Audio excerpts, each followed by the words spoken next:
बोलो जय जवान जय आदिवासी। आज के कार्यक्रम में उपस्थित मंच पे विराजमान सभी सम्मानित समस्त अतिथि एवं मेरे सामने बैठे हुए मेरे भाई बहन एवं मेरे से वडील एवं और भी बुद्धिजीवी समाज सेवी अलग अलग संगठन से आए हुए विद्यार्थी के संगठन सभी ने आपने यहाँ पे हमारा स्वागत करा, माला पहना के छापा बांध के स्वागत करा। इसके लिए हम राजस्थान की ओर से आप सभी को, छत्तीसगढ़ वासियों को, आप सभी को नमन करते हुए आप सबको जोहार देना चाहिए। अभी मेरे से पहले दो वक्ताओं ने बात रखी थी। एक हमारे साथी थावरचंद जी डामोर ने बात रखी थी और एक यहाँ के स्थानीय थे, उन्होंने बात रखी थी। मैं भी कुछ बात रखना चाहूंगा। हम राजस्थान से, मेरा छत्तीसगढ़ में इस स्टेट में दूसरी बार आना हुआ है।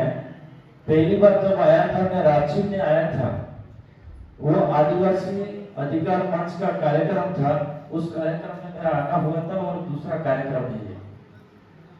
यहाँ पे हम इसलिए आए हैं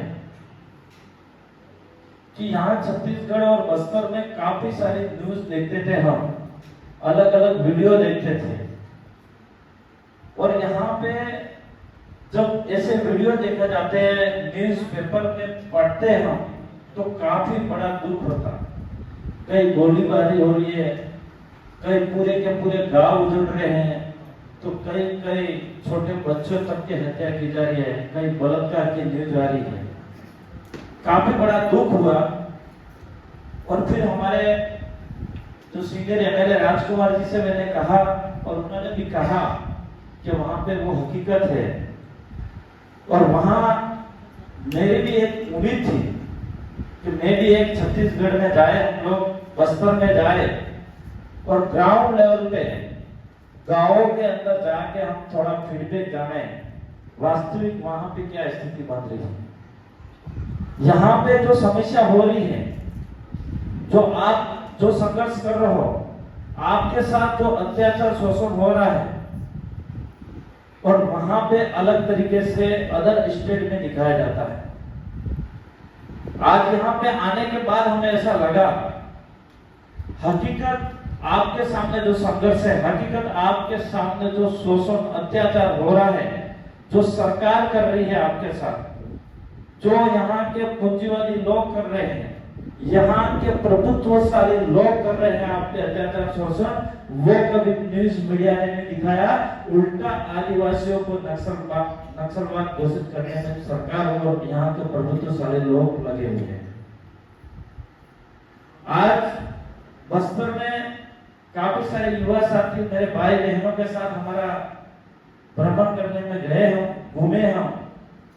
काफी आदिवासी समाज को मैंने जहां जहां देखा, सरल स्वभाव और मान सम्मान से एक उनकी एक शरीर का एक अंग बता रहा था कि हम भोले हैं, हम दयालु हैं, हम दान दाती हैं, और उसको आज नक्सलवाद बढ़ाने में लगे हुए हैं। आज वो क्यों लगी हुई है, इसके पीछे हम लोगों को जानना होगा। आज उन लोगों को कहां पे नीतियां खराब हो चुकी हैं। आज हमारे पास जो सबसे बड़ा धन है, वो धन है जल जंगल जमीन। अगर इन जल जंगल जमीन का सबसे पहले काबिज हुआ है और सबसे पहले अगर कब्जा करा है तो वो आदिवासी ने करा है। जब देश आजाद नहीं हुआ था, इससे पहले हमारे पुरखों ने इस जल जंगल जमीन को बसा के गए। लेकिन आज सरकारें क्या कर रही है, आज इसको हमसे लेना चाह रही है। हम देते नहीं है तो जबरदस्ती हड़पे रही है। हो रहा नहीं हो रहा आज की तारीख। तो उसके लिए हम कैसे लड़े, इसके लिए आपको सोचना होगा। आज मैं आपको मेरी खुद की कहानी बताना चाहूंगा। मैं भी एक आपकी तरह ही था। ये राजकुमार जी रोहत एमएलए साहब और थावरचंद जी, हम कोई बड़े परिवार से नहीं आते, हम भी एक गरीब परिवार से ही आते हैं। और हम भी जब कॉलेज में पढ़ते थे, उस समय विद्यार्थियों को, जहां पे ट्राइबल विद्यार्थी जो आदिवासियों को, बच्चों के सामने न तो कभी एडमिशन प्रक्रिया में कोई हेल्प करता था, न कभी सही आईसी बढ़ाते थे, बच्चों को सही समय पे छात्रवृत्ति नहीं मिलती थी। और ऐसे ही हमारे गांवों के अंदर जो गलत म्यूजियम बनाई जाती थी, जो नहीं होता वो भी हुआ यूं करके गलत साबित करके लोगों को जेल में डाला जाता था। इसी तरह से हमारे भी वहां पे अत्याचार शोषण होता था।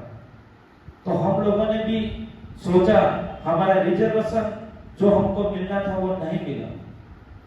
तो हमने सोचा और हमने एक नया, सभी विद्यार्थियों ने मिलकर एक नया संगठन खड़ा, वो संगठन का नाम रखा था भील प्रदेश विद्यार्थी मोर्चा। और उस भील प्रदेश विद्यार्थी मोर्चा में हमने सभी समस्त संगठन वालों को, जो आदिवासी थे, उनको इकट्ठा करा। और करने के बाद हमने सबने मिलकर मेहनत करी। और उस समय पहली बार मैं चुनाव में खड़ा हुआ और भील प्रदेश विद्यार्थी मोर्चा से मैं प्रेसिडेंट बना। और बनने के बाद हमको कोई वहां पे नहीं आता था। बड़ी नेशनल पार्टियां आज की तारीख में कांग्रेस और बीजेपी पार्टी है। जब 2015 से पहले हमारे किसी युवाओं की नहीं सुनी जाती थी, किसी आदिवासी जो कांग्रेस बीजेपी का वरिष्ठ जो जिला अध्यक्ष हो, चाहे संगठन का कोई भी कार्यकर्ता, उसकी भी नहीं सुनी जाती थी। लेकिन जिस दिन हम कॉलेज के अंदर प्रेसिडेंट बने, इसके बाद उस समय राजस्थान के अंदर बीजेपी की सरकार थी और 4 मंत्री हमारे शपथ ग्रहण के कार्यक्रम में आए।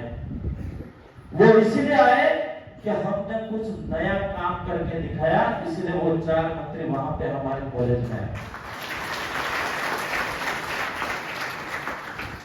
इसके बाद कांग्रेस के लोग पारितोषिक कार्यक्रम में बुलाया तो सब ऊपर लेवल से नीचे के सभी लोग वहां पे आए। वो इसलिए आए कि हमको दबाने के लिए आए थे, हमको समझाने के लिए आए थे, हमको मीठी चॉकलेट देने के लिए आए थे कि हम भी तुम्हारे साथ हैं। लेकिन फिर भी हमने जो हमारी मांगे रखी थी, वो मांगे ले तो ली, ज्ञापन भी लिया, लेकिन इस मांग को उन्होंने अमल में नहीं लिया। उस मांग को हमारा पूरा नहीं करा, हमारा सपना अधूरा रह गया। फिर हमने विद्यार्थियों के हित में हमेशा संघर्ष करते रहे और अगली बार कुछ कॉलेजों में चुनाव जीते। इसके बाद धीरे धीरे हमारे कॉलेजों में संख्या बढ़ती गई और 2018 के अंदर जब चुनाव आए, हम लोग सभी सोशल वर्ग थे और फिर आम जनता ने सवाल करा कि हम लोग, हमारे लिए कांग्रेस और बीजेपी दोनों पार्टी हमारे लिए सुरक्षा नहीं है। हमारे लिए दोनों पार्टियां कभी आदिवासियों के हक अधिकार की बात नहीं करती हैं, कभी अपने रिजर्वेशन को लेकर बात नहीं करती हैं, कभी अपने जंगल जमीन जल को बचाने की बात नहीं करती हैं। तो हम अब करें क्या? हमारा वोट डालने का अधिकार है, हम वोट डालेगा। और उस समय हमने आपातकालीन में नया मोर्चा और तीसरी पार्टी लाए और हमने 2018 के अंदर चुनाव लड़ा। और उस समय हमारे 2 विधायक जिनके विधानसभा के अंदर गया और मेरी उस समय सेकंड पोजीशन रही। पहले विधायक बने थे जो राजकुमार जी और एक हमारे साथी जो राम प्रसाद जी डिंडोर, दोनों विधायक जीत के गए। और उस समय 2018 के बाद जब ये विधानसभा में पहुंचे तो सबसे पहले देश आजाद हुआ। इसके बाद पहली बार राजस्थान विधानसभा के अंदर जय जोहार, जय आदिवासी, जय भील प्रदेश का नारा लगाया।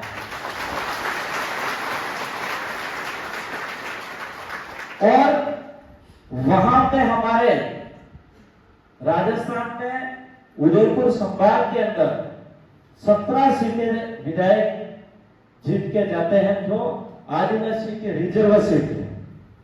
उन लोगों ने 70 साल से कभी आवाज नहीं उठाई। हमारे आदिवासियों की रिजर्वेशन को लेकर तो नहीं उठाई, जल जंगल जमीन के लिए तो नहीं उठाई, लेकिन शिक्षा, पानी, बिजली, सड़क तक की आवाज नहीं उठाई।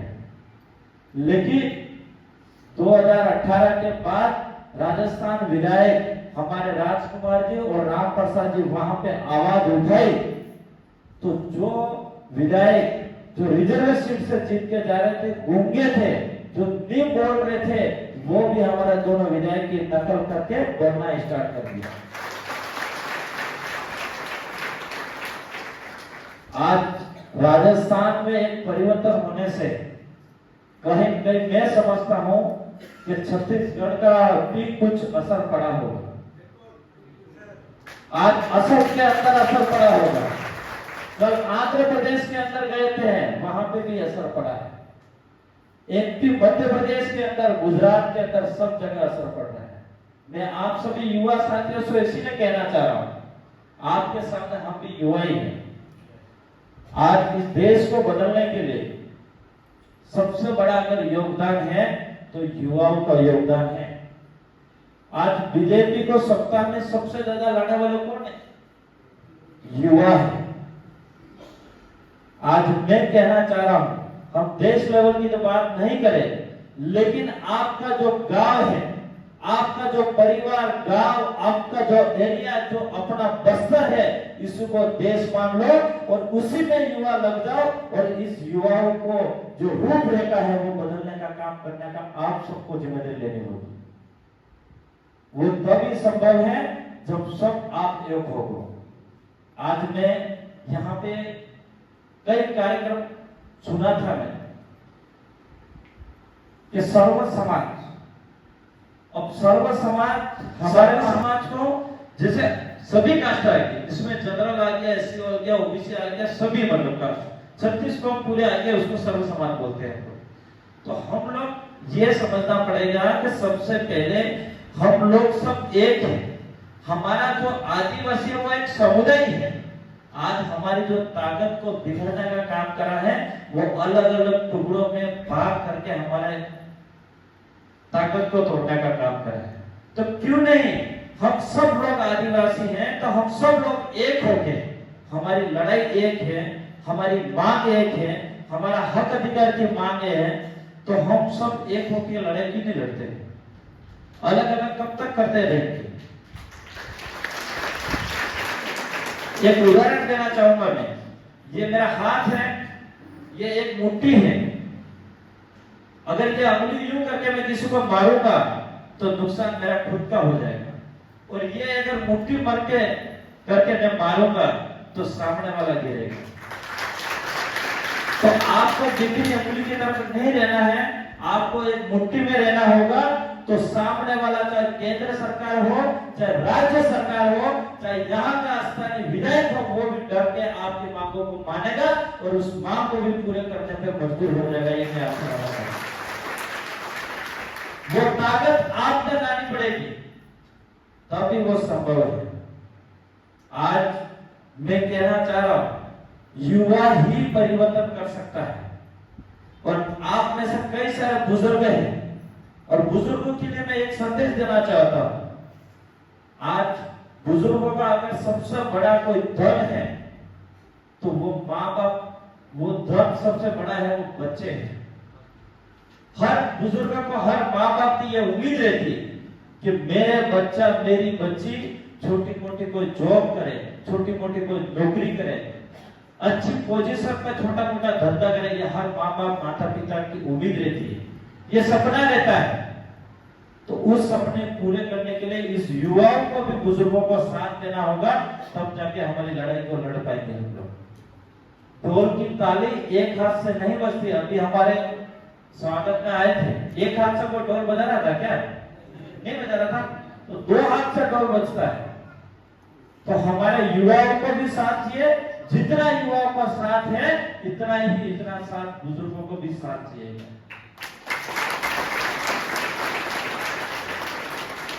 आज शोषण, अत्याचार हो रहा है, तो क्या युवा भी हो रहा है क्या? बुजुर्गों पे भी तो हो रहा है, नहीं हो रहा है क्या? तो हमको बुजुर्गों को और युवाओं को साथ में लेके लड़ना पड़ेगा। आदिवासी के नाम से आप पे अत्याचार शोषण होता है। हम लोगों को अलग अलग बिखर के नहीं रहना होगा। आपकी लड़ाई हम लोग कुछ हिस्से में लड़ने लग सकते हैं, हमारे विचार यहां तक रख सकते हैं आपके, हम आपको कुछ समझा सकते हैं, लेकिन हमेशा के लिए हम यहाँ पर रह के हम लड़ नहीं सकते। आज यहाँ पे हम आए हैं, 2 दिन आएंगे, 2 दिन आपको कुछ बातें करके लेके जाएंगे, आपको समझा के जाएंगे, लेकिन हम यहाँ पे हमेशा के लिए संघर्ष नहीं कर सकते। हम लोग हमेशा के लिए सड़कों पे धरना नहीं दे सकते हैं। हम लोग सिर्फ आपको समझा सकते हैं, आपको अच्छा कन्विंस कर सकते हैं, आपको एक हौसला दे सकते हैं, आपके अंदर एक जुनून बढ़ा सकते हैं, ये काम कर सकते हैं हम लोग।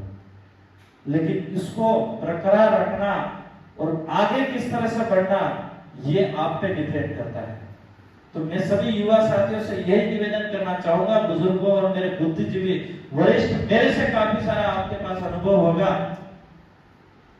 आप लोग अभी भी कुछ बस्तर में नहीं बिगड़ा है, अभी भी समय है। हम लोग अगर अभी हमारी लड़ाई हम अभी संभाल लेंगे तो हम कामयाब हो जाएंगे।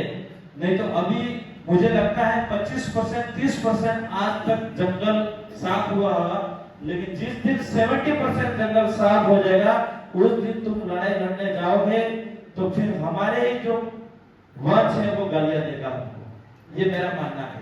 इसलिए आप लोग अभी से हम लोगों को संघर्ष करना होगा। हम हमेशा आपके साथ जुड़े रहेंगे। जब भी समस्या आएगी, हमारे वरिष्ठ विधायक हैं, राजकुमार जी रोहत साहब भी हैं, हम लोग भी हैं, जब भी आपकी जरूरत पड़ेगी हम लोग आपके बीच में रहेंगे और संघर्ष करेंगे। और एक बात और कहना चाह रहा हूं, आज पूरे देश लेवल के अंदर, छत्तीसगढ़ के अंदर हसदेव पूरा जंगल साफ हो रहा है। वहां पे जो जंगल साफ हो रहा, वो कौन रह रहे थे वहां पे? आदिवासी रह रहे थे। लेकिन आज छत्तीसगढ़ के अंदर जितने ज्ञापन नहीं दिया होंगे ने, इतने राजस्थान के अंदर हमारे ट्राइबल उदयपुर संभाग के अंदर हमने सबसे ज्यादा ज्ञापन दिए हैं, 150 से ऊपर ज्ञापन दिए हैं, और वो भी हमारे सामाजिक लीग के मार्फत से ज्ञापन दिए हैं। तो वो ही काम आपको भी यहाँ पे करना होगा, हमारे आसपास एरिया के अंदर करना होगा, तब जाके हमारी लड़ाई को लड़ पाएंगे। हमको लड़ाई संवैधानिक रूप से लड़नी होगी। हमको लड़ाई बाप दादा पहले पुरखे हमारे जैसे लड़के गए, ऐसा हम अभी नहीं पार पाएंगे। इसलिए सभी युवाओं को एक संदेश और देना चाह रहा हूं कि सबसे ज्यादा शिक्षा पे जरूर ध्यान दें। अगर भारत के संविधान को अच्छी तरह से समझ लोगे तो मैं समझता हूं सबसे बड़ा हथियार भी वही भारत का संविधान होगा आपके पास। उससे आप काफी सारे लड़ सकते हो। तो आप सभी युवा साथियों से आपने मेरी बात को सुना, इसके लिए खूब खूब धन्यवाद। मेरा इतना ही संदेश था आपको देने का। जो संदेश दिया, इस बात को गौर करना, और ये किसी भी प्रकार के छत्तीसगढ़ में जब भी आपको जरूरत पड़े तो हम 3 भाई हैं, जब भी हम तीनों भाई को याद करना, हम आपके अपने समाज के आपके लिए हम तैयार हैं। ये मैं आपसे वादा करता हूं।